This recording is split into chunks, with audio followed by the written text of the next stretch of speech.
Henry Donald గారి యొక్క జన్మదినం సందర్భంగా ప్రపంచ రెడ్ క్రాస్ దినోత్సవాన్ని జరుపుకుంటున్నాం. అదేవిధంగా తలసేమియా దినోత్సవం కూడా ఈరోజు. ముఖ్యంగా ప్రపంచవ్యాప్తంగా ఆయన జన్మదినం పురస్కరించుకొని ఈ యొక్క కార్యక్రమాలు చేసుకోవడం జరుగుతూ ఉంది. దీని యొక్క ఉద్దేశం ఏంటంటే మానవతా దృక్పథాన్ని మనం ఇంకా నెలకొల్పుకునే దానికి దాన్ని ఇంకా కంటిన్యూ చేసే విధంగా కూడా ఈ యొక్క కార్యక్రమం చేసుకోవడం జరుగుతుంది. ముఖ్యంగా మనకు తెలిసిందే మొదటి ప్రపంచ యుద్ధంలో కూడా ఎంతోమంది ఆ యుద్ధంలో క్షతగాత్రులు అవ్వటం, అదేవిధంగా మనకి ఏదైనా ప్రకృతి పరంగా వచ్చేటటువంటి విపత్తుల సమయంలో కూడా ఎంతోమంది మనకి కొన్ని ఇబ్బందులకు గురవుతుంది జరుగుతూ ఉంటుంది.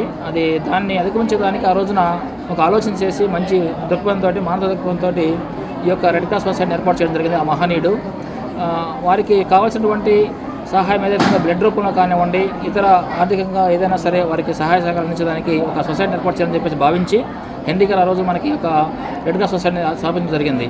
అది ఇప్పుడు కూడా మనకి ఇంకా ప్రపంచవ్యాప్తంగా కూడా అనేక దేశాల్లో కూడా అది కంటిన్యూగా జరుగుతూ ఉంది. దానివల్ల ఎంతోమంది ప్రజలు కానీ ఎవరైనా కానీ మనకి ఆపద సమయంలో రక్తం కానివ్వండి, ప్లాస్మా కానివ్వండి, ఇతరత్ర ఏదైతే మనకి ఆర్థికంగా కానివ్వండి ఈ యొక్క మానవతా దృక్పథం చేసే సహాయం ఏదైతే ఉందో వాడికి ప్రపంచవ్యాప్తంగా కూడా ఎంతోమంది ప్రాణాలు కాపాడుతూ ఉంది. ఇప్పుడు కూడా మనం చూస్తున్నాము. కాబట్టి ఇలాంటి కార్యక్రమాలు చేసే విధంగా మనకి ఇంకా మన ముంతరాలు కూడా తీసుకెళ్ళాలి. వారి యొక్క భావాలను కానీ వారి యొక్క మానవ దృక్పథం ఏదైతే ఉందో దాన్ని మంచి గుణం ఏదైతే ఉందో దాన్ని ముందు మనం భవితరాలు కూడా తీసుకెళ్లాల్సిందిగా మనం కోరుతున్నాము. అదేవిధంగా మన జిల్లాలో కూడా చూస్తే ఇప్పుడు నేను చూసాను ఆల్రెడీ మన ఇక్కడ ఈ భవనంలో ఎంతో ఎక్విప్మెంట్ కొన్ని లక్షల రూపాయలు విలువ చేసినటువంటి, అదేవిధంగా కోట్ల రూపాయలు విలువ చేసినటువంటి భవనం కట్టేసి ఇక్కడ ఎంతోమందికి పేదవారికి రక్తం ఇవ్వడంతో పాటు వారి ప్రాణాలు కూడా కాపాడడం జరుగుతూ ఉంది. ఇక్కడ డాక్టర్లు కానివ్వండి, ఈ సర్వీస్లో ఈ సొసైటీ చేసేటువంటి ఇతర పెద్దలు కానివ్వండి, మనకి ఎంతోమంది ఇక్కడ సర్వీస్ చేస్తున్నారు చాలా మానవ దృక్పథంతో. కాబట్టి వారిని అభినందించాలి. ప్రపంచ రెడ్ క్రాస్ దినోత్సవం, అలాగే ప్రపంచ తలసేమియా దినోత్సవం కూడా ఈరోజు ఈ కార్యక్రమానికి మన ముఖ్య అతిథులుగా జాయింట్ కలెక్టర్ గారు రావటం చాలా గొప్ప విశేషం. వారు వచ్చిన సందర్భంగా ఈరోజు కార్యక్రమాలు దాతలు చాలామంది ముందుకు కూడా మనం రావటం మనం చూస్తున్నాం.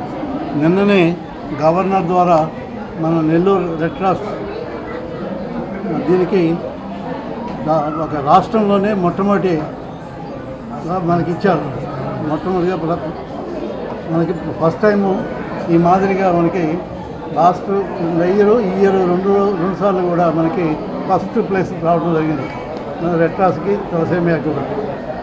మన తలసేమియా సెంటర్ కానివ్వండి, మన రెడ్ క్రాస్ కానివ్వండి, ఎన్నో విశేషమైన కార్యక్రమాలు మనం చేస్తున్నాం. ఇక్కడ మన రెడ్ క్రాస్ తరఫున దాదాపు 15 ప్రాజెక్టులు ఉన్నాయి. ఈ 15 ప్రాజెక్టులు కూడా మొత్తం సేవాభావంతో కూడా కూడుకున్నాయి. ఇలాంటి సేవా కార్యక్రమాలతో చేస్తున్న ఏకైక సంస్థ భారతదేశంలోనే ఇన్ని ప్రాజెక్టులు చేస్తున్న రెడ్ క్రాస్ మనది ఒకటే. ముఖ్యంగా మరొక విషయం ఏంటంటే మనకి క్యాన్సర్ హాస్పిటల్ ఉంది.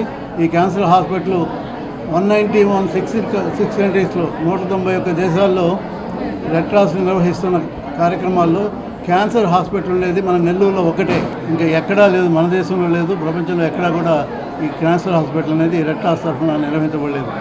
అలాంటి స్థానం మనకి నెల్లూరులో ఉంది. నెల్లూరులో చేసే ప్రతి కార్యక్రమం కూడా విజయవంతం అవుతుంది.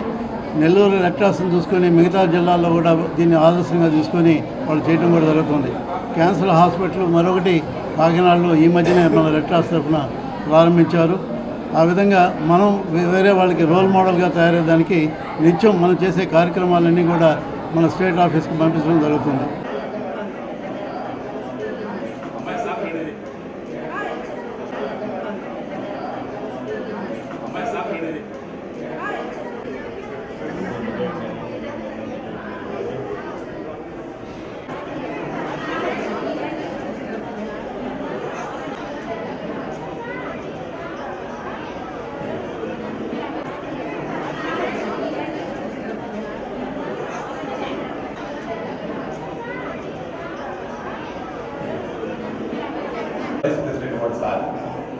సార్ రావడం అనేది ఈరోజు గొప్ప విషయం. ఎందుకంటే వైస్ ప్రెసిడెంట్గా